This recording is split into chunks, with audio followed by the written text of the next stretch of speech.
Welcome back to Terror by the Bay. I'm David. Well, it was quite the news day today. I didn't even get a read on Tom Emmer when he was elected the representative to be the next Speaker of the House. 3 hours? Is that as long as he was that? And apparently now Mike Johnson is now the person they're going to meet up with to decide if he's going to be the next Speaker of the House. So tonight, it's Tuesday night, the Republican Party had a straw poll and he won the straw poll. So now he's the next victim on the chopping block of who wants to be the House Speaker. So come on down. Let's find out about Mike Johnson. What are his chances like? Okay, juggling.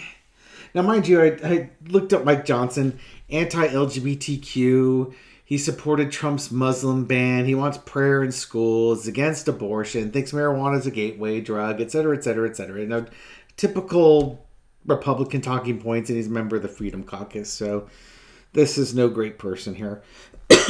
What's he looking at? Let's look at the pros and cons of the job. I think this is more, how do I get my 217 votes?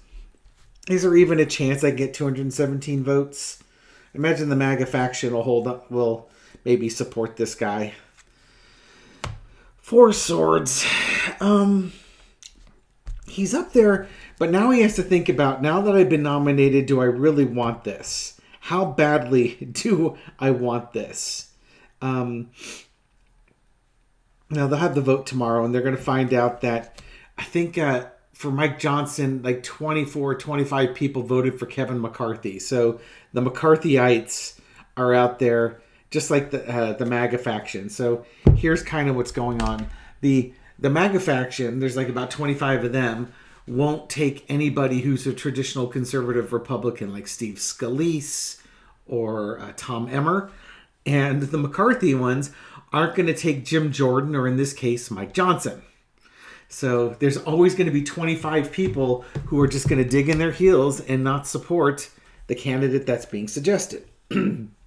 So he's looking, how do I get there? Can I do this over time, or should I take a break from it?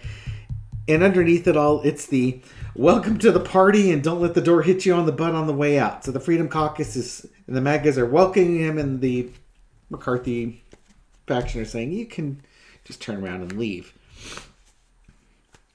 In the past, we have the Knight of Swords. This happened very quickly. Literally, Tom Emmer was elected this morning, and by early afternoon, he was out. And then Mike Johnson, a few hours later, was now nominated to be the next House Speaker. So things have happened very quickly. Now we're in the judgment phase. Already 24 or 25 Republicans are saying that they don't really want him. They want McCarthy in there. So that's going to be a hard thing for him to overcome. And it's going to be a hard thing for the Republicans. This could be a general Republican read, right? Whoever the candidate is has to figure out how to get both parties together. They're going to need some time to do it, a time that they don't have. Their names are going to come up quickly. How do they do it? The judgment's going to be cast on them. They're either, they're MAGA or they're conservatives. This particular fellow, Knight of Wands, he's going to try and see what he can do. There's a plan going forward that he might look at to see, how do I get those votes? Proceed cautiously. Wheel of Fortune. If this is gonna happen, it's gonna happen. I don't think it's gonna happen. It's his turn up on there. But yeah, the burden's too much. The burden is too much. He just can't overcome. Welcome and goodbye. And this is going to be a recurring theme for the Republican House speakers going forward. How do you get both? Do you have what it takes to talk with these people and get them to think long enough to get you to vote? You have to move quickly. You're going to get judged by who you vote, who you support. It's a popularity contest. And there's always going to be 25 people against you, either McCarthy people or Jordan people against you. How do you move forward with the plan to get this thing going? and there just doesn't seem to be any way to win, to get off this wheel. You're just going to be spinning because you're never going to get all these people. And it's going to be too much, and you're going to drop out. You're welcomed, and then you drop. Lather, rinse, repeat. Okay, so I'm not excited about his chances. I'm not excited by him to begin with, but if I were excited by him, then I'd be Mike Pence. I mean, then I would not like his chances of convincing. Did I say that? Oh, entertainment purposes only. Oh my! All right, little four Carter. How are things gonna end for Mike Johnson? He's not getting in. He's just not getting in. This is kind of like this is just watching. How is he not going to get in? You know, it's like, you know, the Wile E. Coyote is not going to catch the Roadrunner, but of the Acme products, which ones is he going to implement, and what disastrous consequences will he endure in his attempt to catch his prize? All right, Mike Johnson, how do you go down in flames?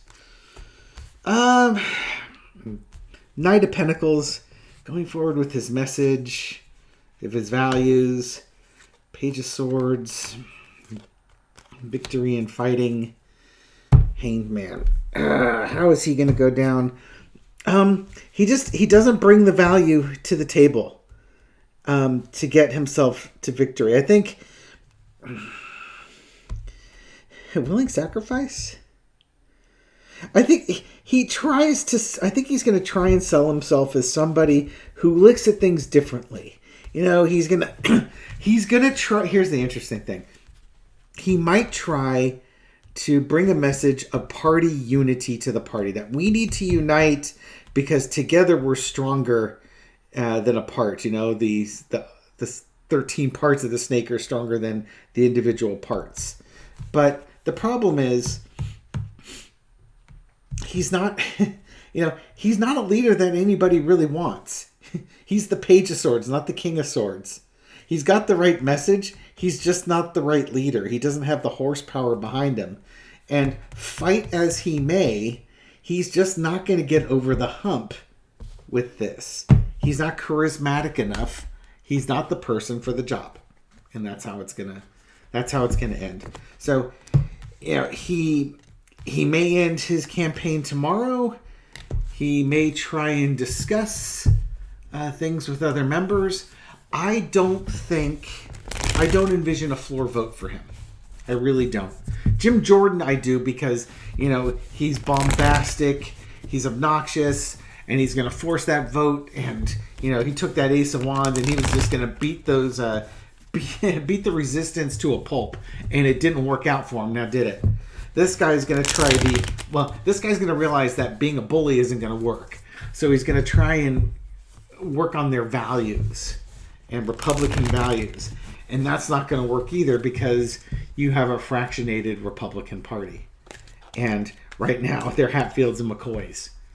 And they're not they're interested in the feud. They're not interested in the solution. Is there anything else I want to throw on him? Oh, yeah. Just real quick. Will there be a floor vote? Will he actually take a vote to the floor?